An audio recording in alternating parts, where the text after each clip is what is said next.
հրաման կար տրված արյունով չուտել, Ծննդոց 9:4 համար, ապա այս խոսքը մտավ և կցվեց օրենքին, Ղևտացիների 17:10-11 համարներ նույն բանն է ասում, խիստ հետևանքներ կար դրա համար, Աստված զգուշացնում էր, ասում էր այդպես վարվողներին ժողովրդի միջից կորցրեք, կորցնել ինչ է նշանակում, տանես անտառ բաց թողնես, կորցնել նշանակում է նրանց կյանքին վերջ պիտի գար, այդ աշճանի խիստ էր դրված այդ հարցը արյունով չուտել, ինչու, որովհետև արյան մեջ կա ինչ, կյանք, կյանքը արյան մեջ է, Տեր Հիսուս եկավ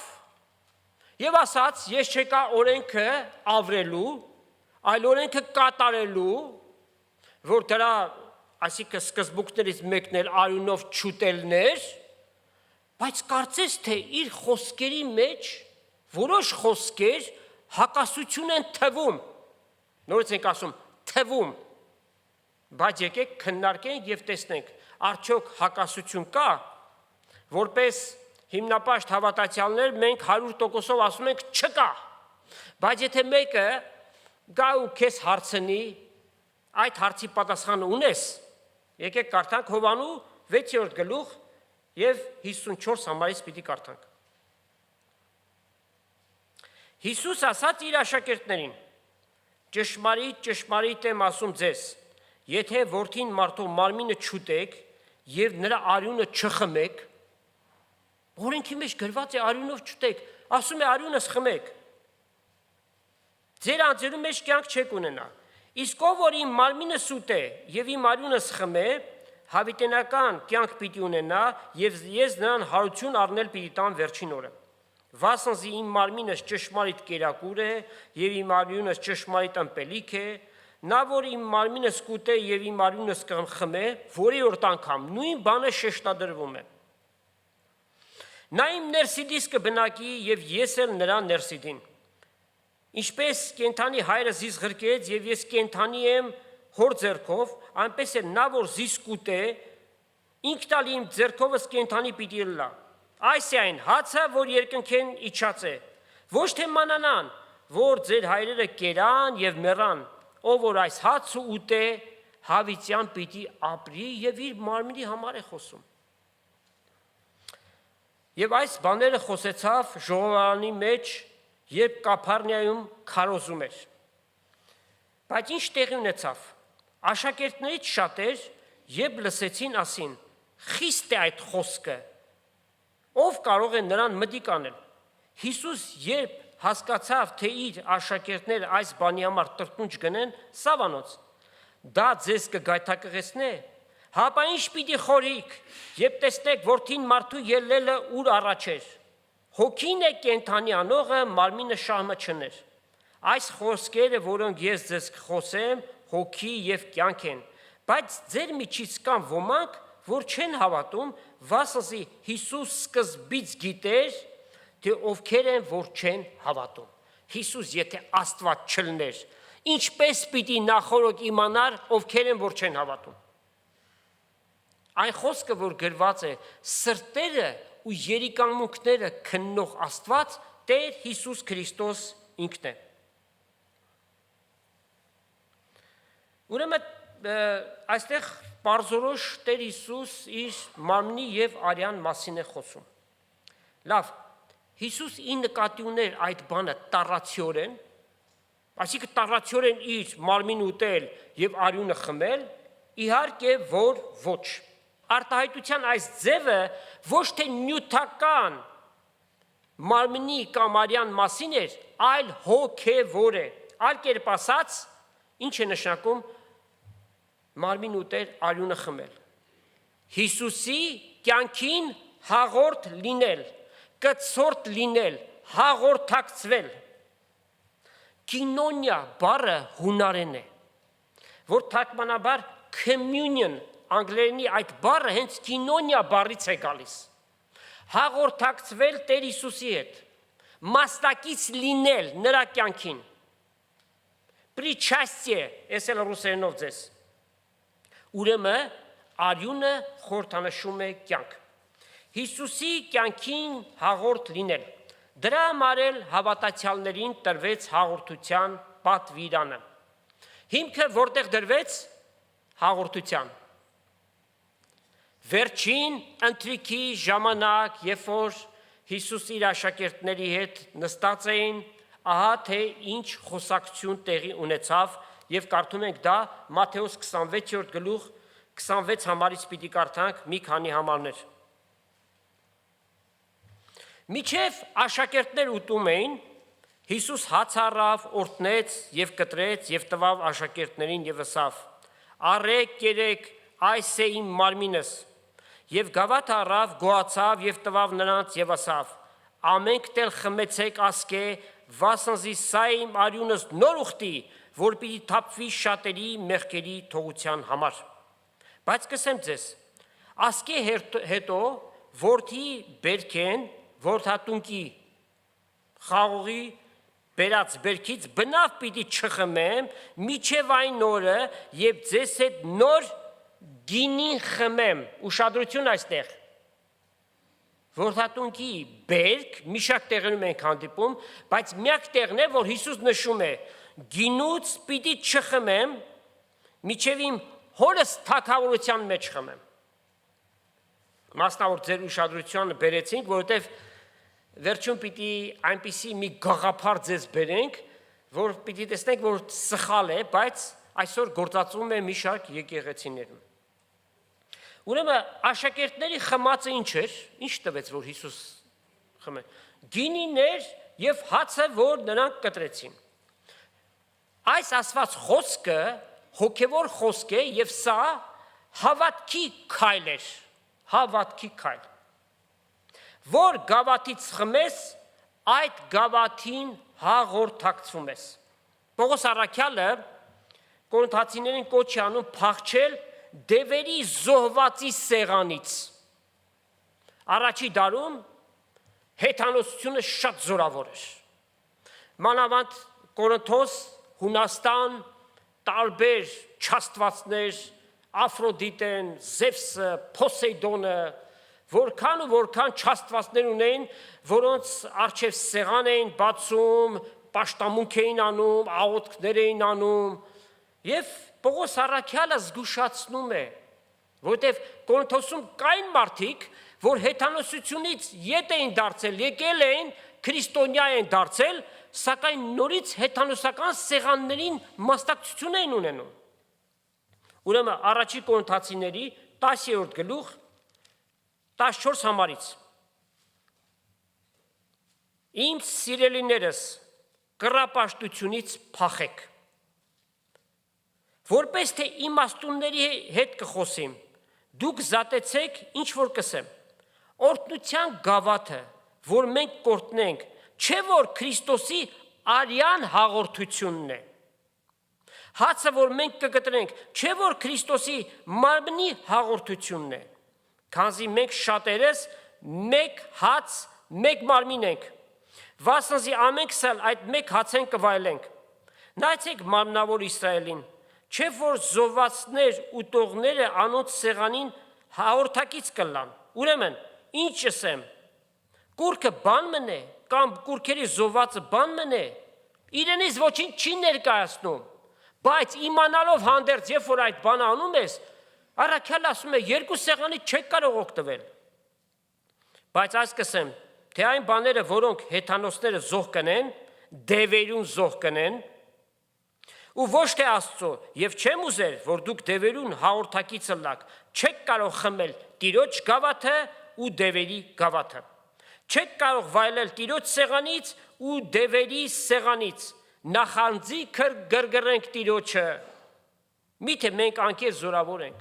Այսինքն Տիրոջ բարկությունն եք բերում, երբ որ դուք այսպես եք վարվում։ Ուրեմն խիստ զգուշացումներ տրվեց, եւ ամեն մարդ ինքն էր, որ պիտի ընտրեր այդ վիճակի մեջ։ Տիրոջ սեղանից եմ ես օգտվում, թե կուրքերի զոհվածի սեղանից։ Եվ հենց հաջորդ գլխի մեջ Պողոս առաքյալը իրական հաղորդության գաղափարն է բերում, որ ինքը հայտնությամբ Տեր Հիսուսից ստացավ։ Նույն առաջի Կորինթացիների սա արդեն 11-րդ գլուխն է 23 համարից այն հատվածը, որ ամեն անգամ մենք հաղորդություն ստանալուց կարդում ենք եւ այն ասում է հետեւյալ կերպ 23 համարից Վասնզի ես Տիրոջից ընդունեցի այն, որ ձեզ էլ ավանդեցի, թե Տեր Հիսուս իր մատնված գիշերը հաց առավ եւ գոհանալով կտրեց եւ ասավ. «Առեք ու կերեք, այս է իմ մարմինս, որ ձեզ համար պիտի կտրվի, սա արեք ինձ հիշելու համար»։ Ինձ հիշելու համար, այս մեկը հիշենք։ Նույնպես էլ գավաթը ընթրիքից հետո առավ եւ ասավ. «Այս գավաթը նոր ուխտեի մարմինովս Սա արեք քանի անգամ որ խմելու լինեք ինձ հիշելու համար, վասնզի քանի անգամ որ այս հաց ուտեք ու այս գավաթը խմեք, Տիրոջ մահը պիտի պատմեք, մինչև ինքը գա։ Ուստի, ով որ այս հաց ուտե կամ Տիրոջ գավաթը խմե, անարժանաբար պարտական պիտի լա Տիրոջ մարմնին եւ արյունին։ Ուրեմն, թող մարդ իր անձը փորձե եւ այսպես հացից ուտե եւ գավաթից խմե։ Վասնզի նա որ անարժանաբար կուտե եւ կխմե, իր անձի դատապարտությունը կուտե եւ կխմե։ Վասնզի Տիրոջ մարմնի իմաստը չի որոշվում։ Սրա համար ձեր մեջ շատ հիվանդներ եւ ցավագարներ կան ու շատեր էլ կննջեն։ Ինչու՞։ Ինչ էր պատահել։ Այս մարդիկ չեն հասկացել ինչ է նշանակում Տիրոջ մարմինը, արյունը, հաղորդությունը ընդհանրապես եւ իրենց համար դա ուտել խմել էր, հաց ուտում են, գինի խմում էին, հարբում էին։ Եվ որպեսզի այդ վիճակը չշարունակվեր, չէ որ նոր էր հիմնադրվում քրիստոնեությունը, Աստված խփեց եւ հարվածեց մի քանիսներ մեռան, մի քանիսներ ցավագարներ դարձան, որպեսզի մյուսներին եւ սերունդներին դա դաս լիներ։ Հիսուս ասաց ինձ հիշելու համար։ Ինչպես պիտի հիշեին, Պողոս առաքյալը աշակերտների մեջ չէր, երբ որ Տեր Հիսուս աշակերտներին այդ վերջին թրիքի ժամանակ հաղորդության կարգը արեց։ Ուրեմն անցյալ էր, որ պիտի հիշենք եւ ամեն անգամ, երբ որ հիշում ենք, նորոգում ենք։ Ուրեմն անցյալը դավանում ենք ներկան, երբ որ հաղորդություն ենք ստանում, ամեն անգամ մենք մեր դավանությունն ենք բերում, անգամ անխոս վիճակով, եւ նաեւ ապագան միջև ինքը գա։ Սա նշանակում է, միջև որ երկրից մենք ելենք, հրաժեշտ տանք երկրավոր մեր կյանքին, մենք Տիրոջ այս պատվիրանը պիտի կատարենք։ Մահվան մահճի մեջ շատ երկնագնացներ ովքեր են, երկին գնացողները, ովքեր որ Տիրոջը ընդունելով երկինք են գնացել, վերջին հաղորդությունը ստացել են այդ մահվան մահճի մեջ։ Մահը, իմ մահը պիտի պատմեք։ Այս խոսքը ամենաշատ ում է դուր գալիս, գիտեք։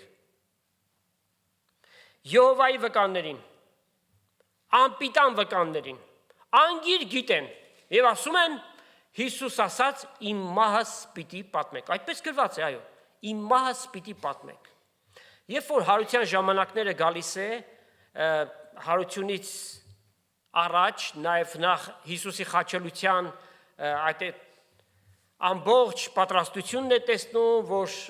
մարդկանց պիտի ներկայացնեն Քրիստոս քո մեղքերիդ համար մեռավ եւ հարություն առավ, իրենք կանգնում են մահվան վրա եւ ունեն գրքույկներ, բրոշուրներ, աջ ու ձախ տարածում են։ Լավ մարդու մահը։ Հիսուս հրաշալի անձնավորություն էր, շատ օգնող էր, այդքան հրաշքներ արավ։ Աստվածային հատկություններով օժտված մի անձնավորություն էր։ Բայց Հիսուս Աստված է, ոչ, կտրականապես ասում են ոչ։ Իրենց համար Հիսուսի հարությունը երկրորդական է եւ սա սատանայի մեկ խաղն է։ Սատանան մարդկությանը զրկել է հարության ճշմարտությունը իմանալուց, պահված է։ Այս է կյանքը։ Գերխմի մի օր այս կյանքից պիտի դուրս գաց։ Եվ մարդիկ խապված են այդ թվում նաև Եհովայի խապված վկաները։ Այս մարդիկ անգամ Եհովային չեն էլ ճանաչում։ Կոչվում է Եհովայի վկաներ, այն ժամանակ, երբ որ Հիսուս ասում է. «Դուք ինչ իմ վկաններն եք»։ Դուք իմ Հիսուս չասավ գնացեք Եհովայի համար վկայություն արեք։ Դուք իմ վկաներս պիտի լինեք ամենուրեք։ Ինչ է նշանակում Տիրոջ գավաթը խմել անարժանաբար։ Բոլոր անապաշխար մարդիկ այս կարգավիճակը ունեն։ Եվ երբ որ անապաշխար սրտով մեկը մոտենում է եւ գինին եւ հաց առնում է, Տիրոջ առջև այն անարժանաբար է։ Որտեւ եթե մեկը անապաշխար է,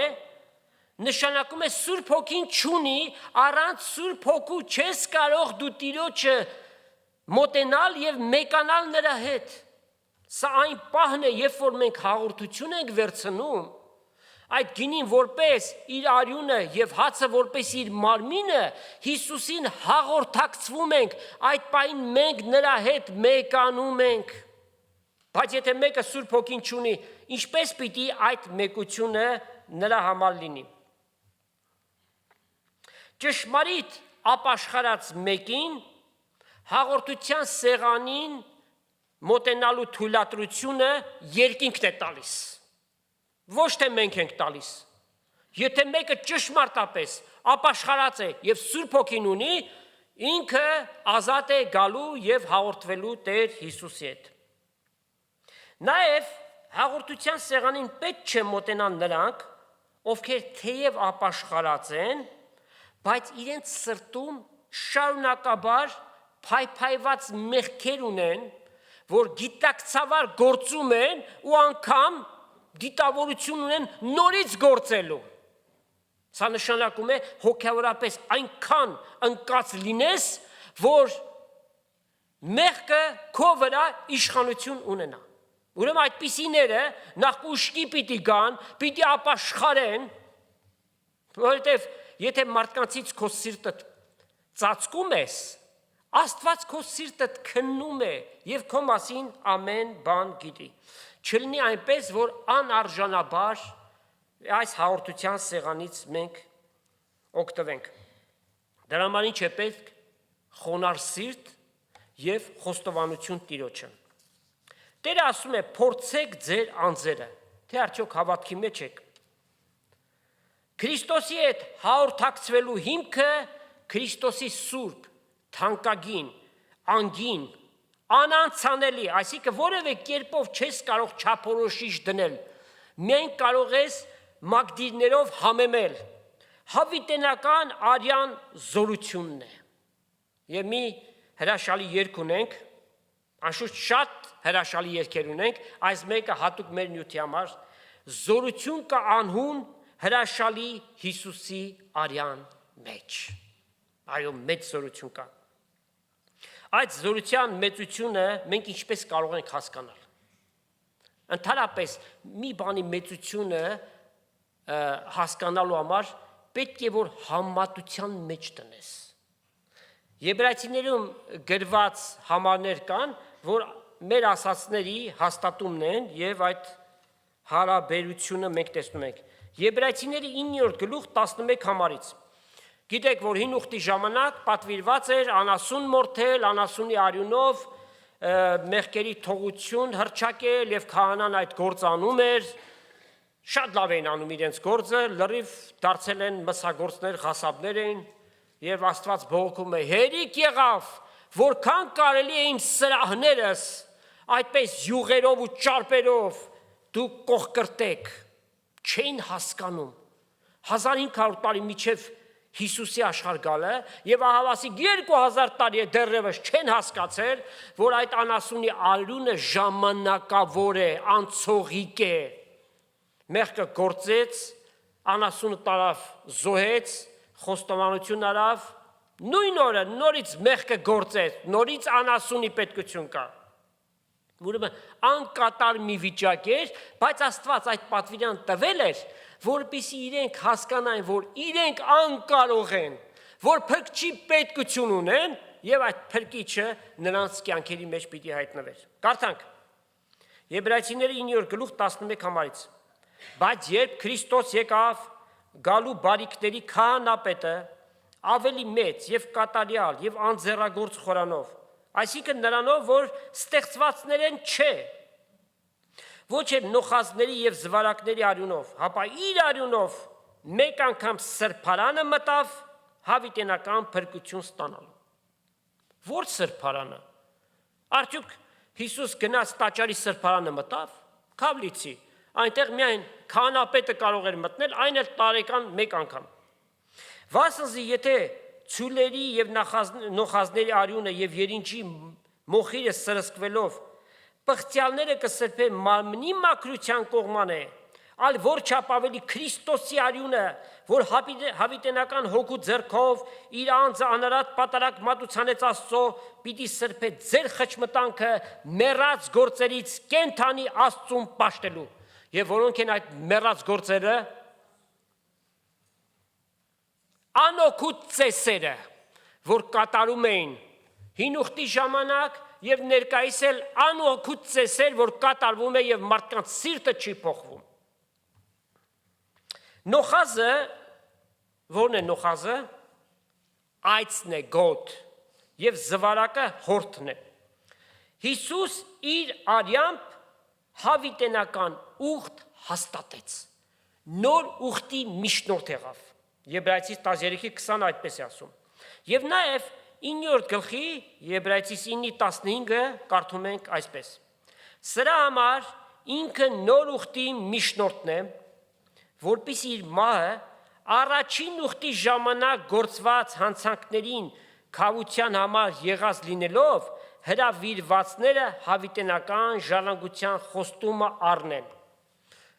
Քանի անգամ են քեզ ասել, բա լավ ասում եք Հիսուս փրկիչ է իր արյունը մեղքերի թողության համար, բայց հին ուխտի ժամանակ Հիսուսից առաջ ապրողները, բա նրանց վիճակը ինչ էր։ Ահավասիկ մեկ համար բացահայտում է ամեն բան։ Հիսուս իր զոհով, իր թափած արյունով նաև հին ուխտի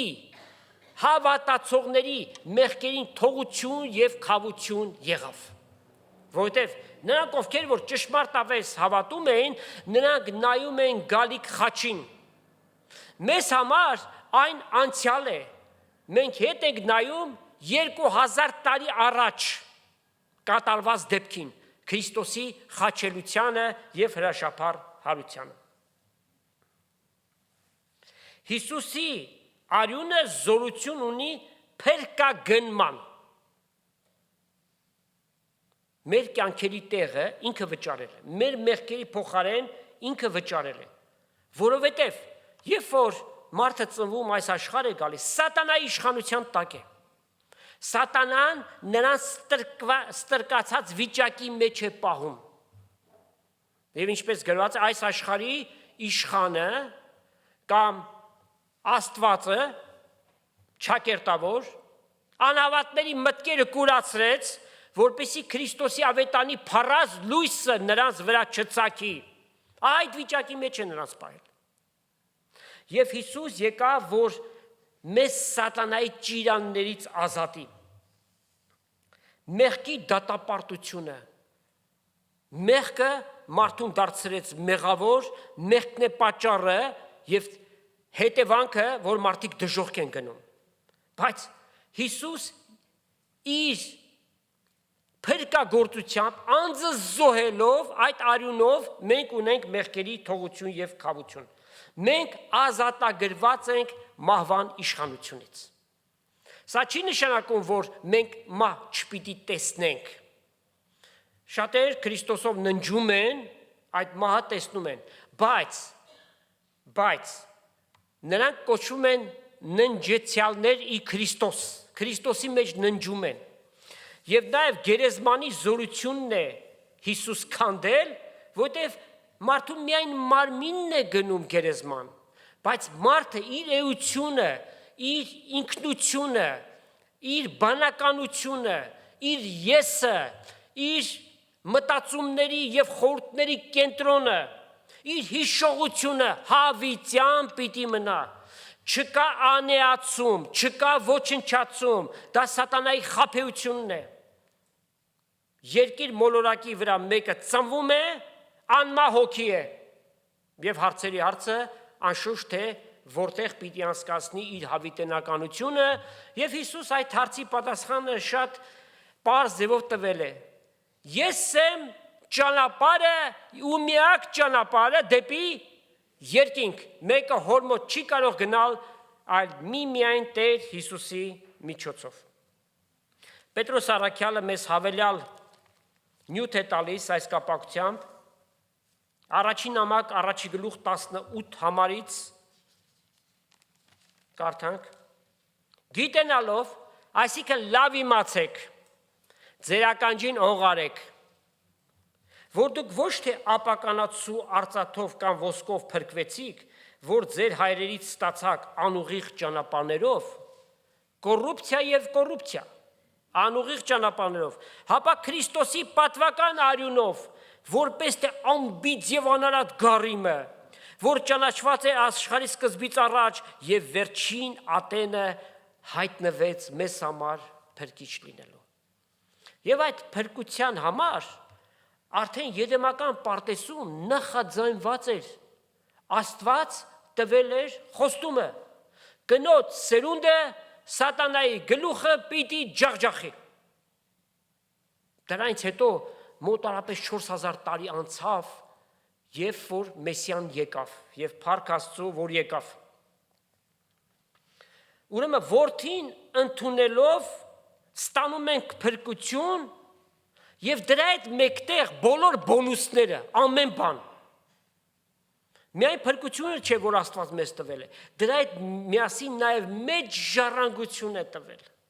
Հասկանանք, թե մենք ինչի տեր դարձանք մեր պարզ և իրական հավատքով։ Մի այսպիսի հրաշալի պատմություն զուգահեռաբար որդիով ստանալ ամեն բան։ Հայր ու տղա միասին են բնակվում, առիթ ունեցել ենք մեկ անգամ էլ շատ ժամանակ առաջ այս մասին խոսել ենք, միասին բնակվում են հայր և որդի, և հայրը շատ հարուստ է, մեծահարուստ է և հանրահայտ նկարիչների գործերի հավաքած ունի, հսկայական, և այնքան հարուստ է, որ ամեն անգամ նորանոր գործեր, նկարիչների գործեր իր ուրեմն հավաքածուի մեջ ավելացնում է։ Տղային բանակային ծառայության են կանչում, թշնամու դեմ պատերազմ կա, և տղան հայտնվում է բժշկական կորպուսում, դա նրանք են, ովքեր որ պատգարակով պիտի ռազմի դաշտ գնան և այնտեղ վիրավորվածներին, ովքեր չեն կարող ետ դառնալ, նրանց պիտի դնեն պատգարակի վրա և ետ պիտի բերեն։ Եվ հերթական անգամ, երբ որ տղան պատգարակով գնում է, որ վիրավորված մեկին դուրս անի ռազմի դաշտից, թշնամու դիպուկահարը կարողանում է խոցել և տղան մահանում է։ Ուրեմն որդին զոհվեց, հայրը ողբում է իր որդու մահվան համար, իր ունեցած թանկարժեք նկարները կտակում է, որ դրանք աճուրդով ծախվեն։ Մինչ այդ օրվան հասնելը, մի օր հոր դուռը ծեծում է մեկը և մի երիտասարդ տղա է, ասում է, ես քո տղայիդ նկարն եմ նկարել և բերել։ Հարուստ մարդը զարմանում է, բայց իր տղայի նկարն է։ Եվ այդ նկարողը ասում է, քո տղատ իմ կյանքը փրկեց, երբ ես ռազմի դաշտում արյունակամ էի լինում, ինքը ինձ փրկեց, բայց ինքը զոհվեց։ 2000 տարի առաջ մեկը ինձ և քեզ փրկեց, բայց ինքը զոհվեց։ Եվ այդ տղան ասում է, մի փոքր նկար գտա քո տղայից հետ, նկարեցի որպես երախտագիտություն, բերեցի, որ քեզ տամ։ Հայրը տեսնում է, որ նկարողը արհեստավարժ չէ, այսինքն պրոֆեսիոնալ նկարող չէ, բայց նկարը այնքան նման է, ասում է, սա իմ հավաքածուի ամենաթանկարժեք, ամենաերանելի նկարն է, և պատից հանում է, չգիտենք ում նկարա, Ռեմբրանտի, թե, չէ, մենք հայ ենք, չէ, հանկարծ չնեղան, Սարյանի նկարը հանում է և իր տղայի նկարն է փակցնում այնտեղ, սա ասում է, իմ ունեցած հավաքածուի ամենաարժեքավոր նկարն է։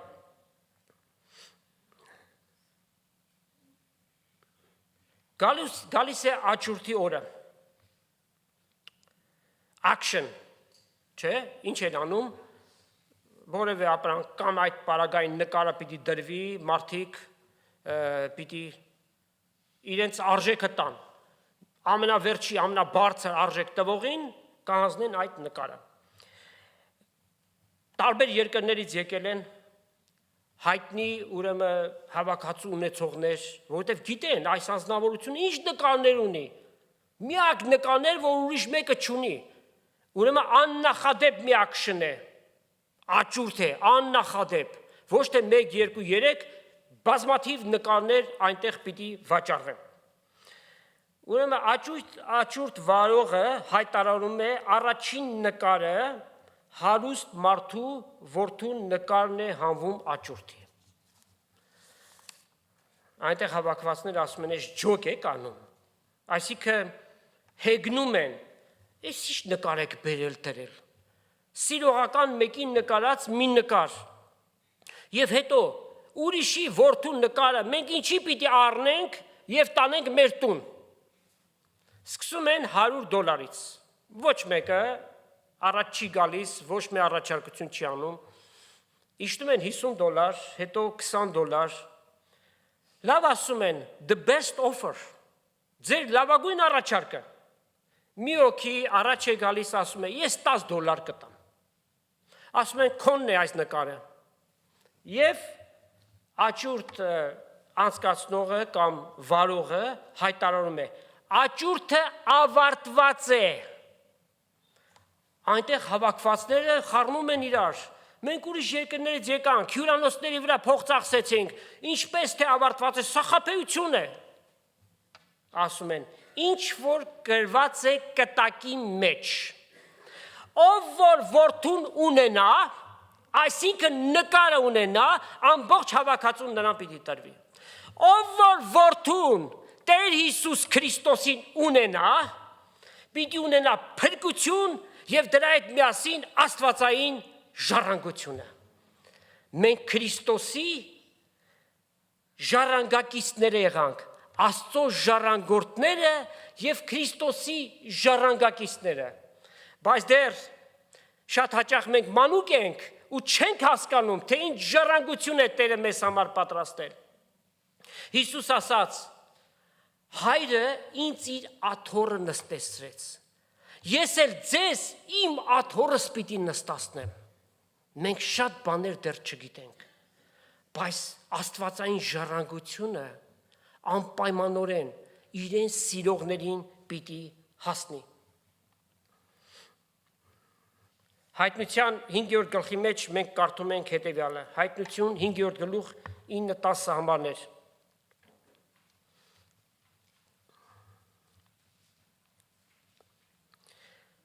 Նոր երգ են երգում ասելով, արժանի ես դու այդ գիրք առնելու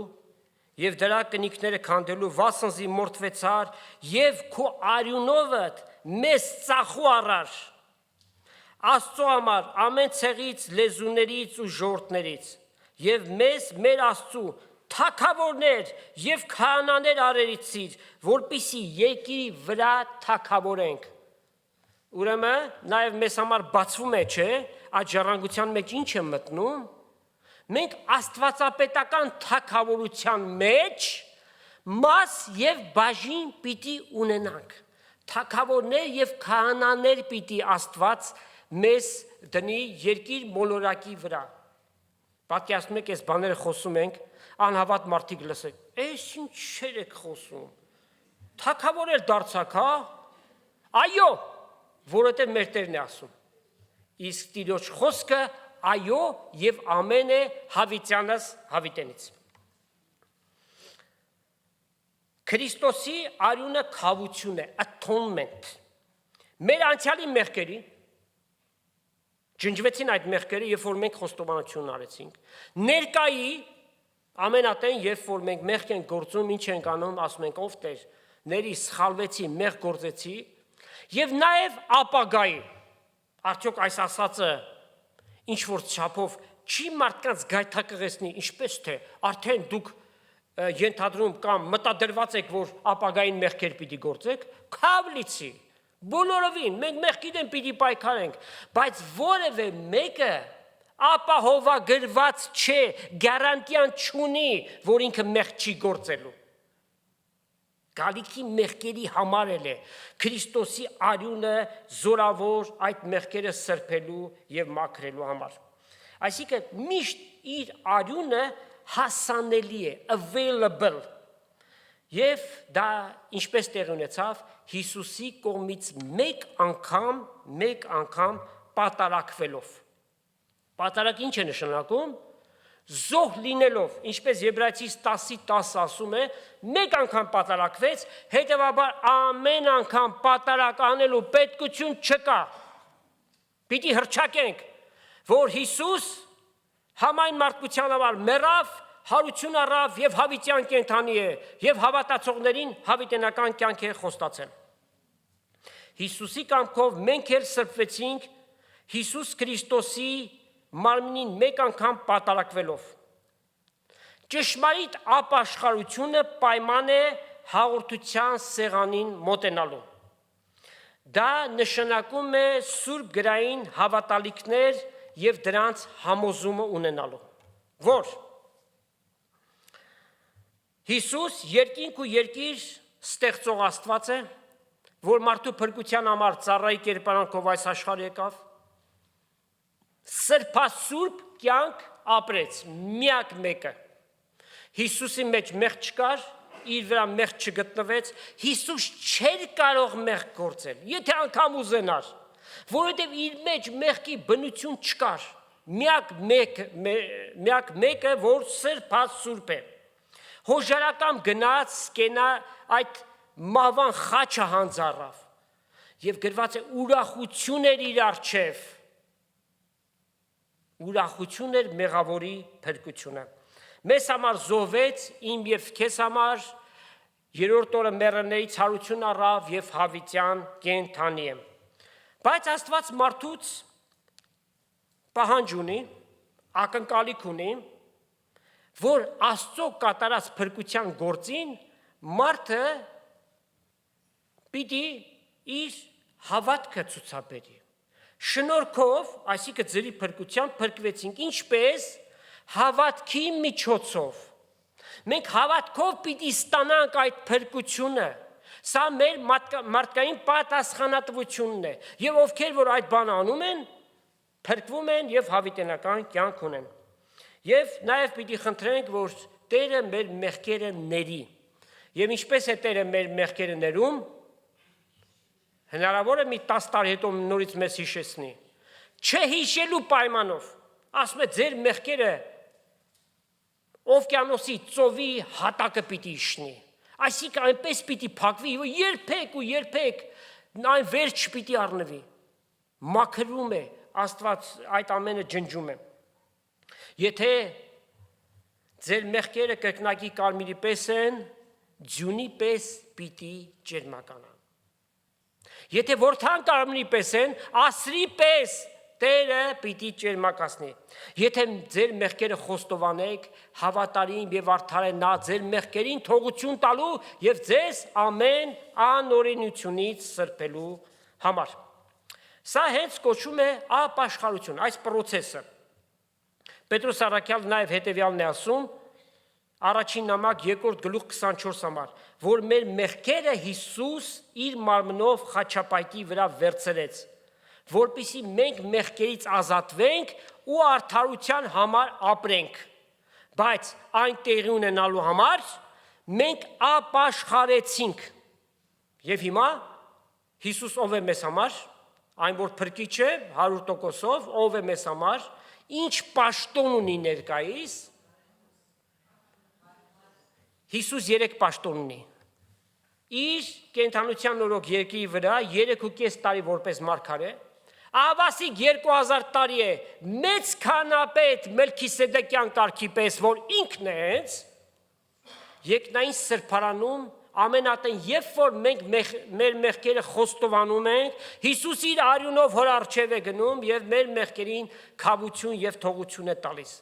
Եվ անշուշտ երրորդ նրա պաշտոնը հազարամյա թագավորության ժամանակ պիտի լինի թագավոր թագավորած եւ տեր տերած։ Տարբեր հարանվանական եկեղեցիներ տարբեր կերպով են հաղորդության կարգանում։ Օրինակ առասպելական եկեղեցին այսպես է, ով կարող է այնտեղ հաղորդություն ստանալ,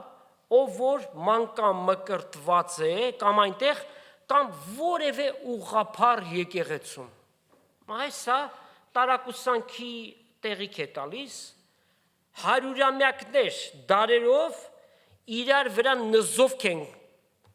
կարդացել եւ հանկարծ դուրս եկավ, որ կարող է օրինակյամ ռուսական եկեղեցում մկրտված, մանկամկրտված մեկը հայկական եկեղեցում հաղորդություն առնել։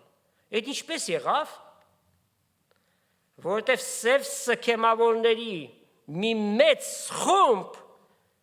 ռուսական FBI ագենտներ են նրանք, լրտեսներ են, դրա համար այդպես։ Պարտադիր կարգ է հոգևորականի առջև մեղքերը խոստովանել եւ նրանից թողություն ստանալ։ Բանայիր այդ պիղծ մեղքերը, քերակնոջ հարցերը ումից պիտի ստանա դրա պատասխանը։ Ձեր մեղքերը Տիրոջ խոստովանեք։ Միակ բանական, որ ասում է ձեր մեղքերը իրար խոստովանեք, երբ որ մեկի հանդեպ մի բան ես արել, քո խճմտանքը քեզ հանդիմանում է Սուրբ Հոգին ներսից։ Եվ գիտես, որ այդ խոսակցությամբ շինություն պիտի լինի։ Գնա եւ խոսի, խոստովանի։ Դա ցածրություն չէ, դա մեծություն է։ Աստծո դաշտի մեջ խոնարհվելը Աստծո կողմից նկատվում է որպես մեծություն։ Նաև պայմանադրված հաղորդությունից առաջ ծոմ պահել։ Հիմա եկաք այստեղ հավաքվեցիք։ Ով է ծոմ պահել։ Ինչ լավ է, որ չեք պահել, որովհետև դրա պետքություն չկա։ Որևէ տեղ գրված չէ, ծոմ պահեք, հետո եկեք հաղորդություն ստացեք։ Ուրեմն ինչպես տեսնում ենք, ամբողջ կարգը ոչ սուրբ գրային է։ Սուրբ գրքի հետ աղերս չունի։ Մարդահանար պատվիրաններ են տրված։ Կաթոլիկները հավատում են, որ հաղորդության ժամանակ գինին եւ հացը իրապես փոխակերպվում են Հիսուսի արյան եւ մարմնին։ Այսինքն, եթե մեկը այդ հացը վերցնում է, Հիսուսի մարմնից է ուտում, եւ եթե գինի խմում է, Հիսուսի արյունն է խմում տառացիորեն։ Սա հերձվածող մի գաղափար է։ Հերձվածող մի գաղափար է։ Եվ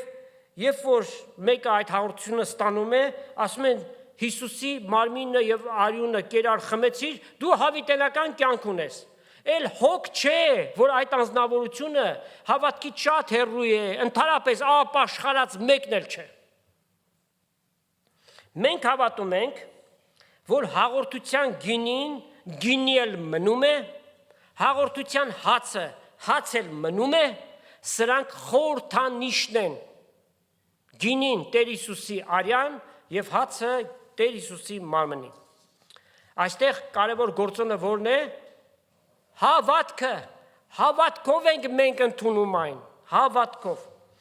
Որոշ եկեղեցիներ գինու փոխարեն խաղողի հյութ են տալիս, ասում են որդնատունկի բերքը, բայց մենք կարդացինք, չէ, Հիսուս ասաց այլևս որդնատունկի չպիտի խմեմ գինուց, մինչև հորս թագավորության մեջ խմեմ։ Դե նաև մեկնաբանում են, որ խաղողի հյութը երբ որ տալիս են, դրանով նաև պայքարում են երիտասարդին գինի չխմելու, որ չսովորի գինի խմել։ Այդ մատնոցով խմած գինին, այսինքն իրենք սովորեցնի գինի խմել։ Մեզ համար որդատունկի բերքը գինին է, եւ Հիսուս իր աշակերտներին գինի տվեց խմելու, որ խորհրդանշում է իր արյունը։ Լավ։ Ոմանք ասում են, որ Հիսուս, երբ որ իր աշակերտներին տվեց գինին խմելու, մեկ գավաթից խմեցին բոլորը։ Հետևաբար պետք է որ նույն կերպով արվի, բոլորս մեկ գավաթից, մեկ մեծ գավաթ վերցնենք, բոլորս խմենք։ Համաձայն եք։ Ես վստահ եմ մեծամասնություն անգամ այստեղ չի մոտենա։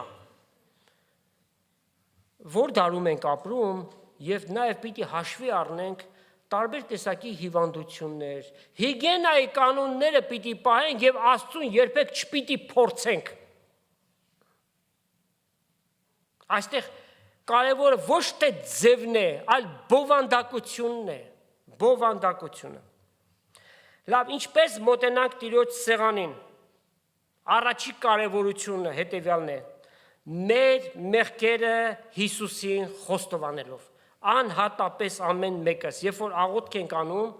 ամեն մեկս հիշենք մեր մեղքերը եւ այսօր լավագույն առիթն է, որ խոստովանենք։ Միջև հաջորդ հաղորդություն ստանալը ամենազորավոր պայքարը մղենք մեղքի դեմ։ Տեր ասում է, մեղքը ձեր վրա պիտի չիշխի։ Սա ոչ միայն հրանք է, սա նաև մեզ հրաման է տրված, չպիտի իշխի մեղքը ձեր վրա։ Մեկ ամիս ժամանակ ունենք։ Անշուշտ մի շարք տեղերում հարմար են գտել, որ ամեն իրենց հավաքույթի ժամանակ իրենք հաղորդություն տան։ Մենք չենք քննարկում, ոչ ասում ենք ճիշտ է, ոչ սխալ է, իրենք այդպես են ճիշտ գտնում։ Ուղղակի տեսնում ենք, որ ամեն մեր հանդիպումին, երբ որ հաղորդություն տրվի, հաղորդության կերպը կհասարականա եւ լավ չենք ըմբռնի եւ դա կդառնա մի սովորական մի բան, այնինչ Տեր Հիսուսի երկու պատվիրածները, մեկը հաղորդությունն է, մյուսը ջրի մկրտությունն է։ Տիրոջ առջև գանք ինքնախոստովանությամբ, ամեն մեկս մեր խոստովանություն անենք, երկյուղածությամբ, խոնարհությամբ, պատկառանքով գանք Տիրոջ առջև, երբ որ մոտենում ենք հաղորդության սեղանին։ Շարք ենք կանգնում գալու, ստանալու համար այդ ամբողջ ընթացքում աղոթքով, մեր սրտերը Տիրոջ առջև խոնարհեցնենք, որովհետև շատ սուրբ պահ է, Տիրոջ հետ մենք մեկանում ենք, հետևաբար ամենայն լրջություն այս հարցի մեջ։ Եվ այսօրվա նյութը պիտի ավարտենք երկու համար կարդալով Կորինթացիների առաջին նամակ 10-րդ գլուխ 16-17 համարները։ Օրհնության գավաթը, որ մենք կորտնենք, չէ որ Քրիստոսի արյան հաղորդությունն է, հացը, որ մենք կկտրենք, չէ որ Քրիստոսի մարմնի հաղորդությունն է, քանզի մենք շատերս, այստեղ հավաքված բոլորս եւ մեզ միացած սիրելի եղբայրները եւ քույրերը արդ երկրի, մեկ հաց, մեկ մարմին ենք, վասնզի ամենքս էլ այդ մեկ հացեն կվայելենք։ Ուրեմն Տերը թող մեզ շնորհ տա, ինչպես որ իր առջև հաճելի է այդ կերպով մենք հաղորդության սեղանից օգտվենք, օրհնվենք եւ մեր տները գնանք։ Աստված օրհնի խոսքը եւ ձեզանից ամեն մեկին Տեր Հիսուս Քրիստոսի շնորհքը, Հայր Աստծո սերը եւ Սուրբ Հոգու հաղորդությունը Աստծո ժողովրդի հետ լինի։ Ամեն։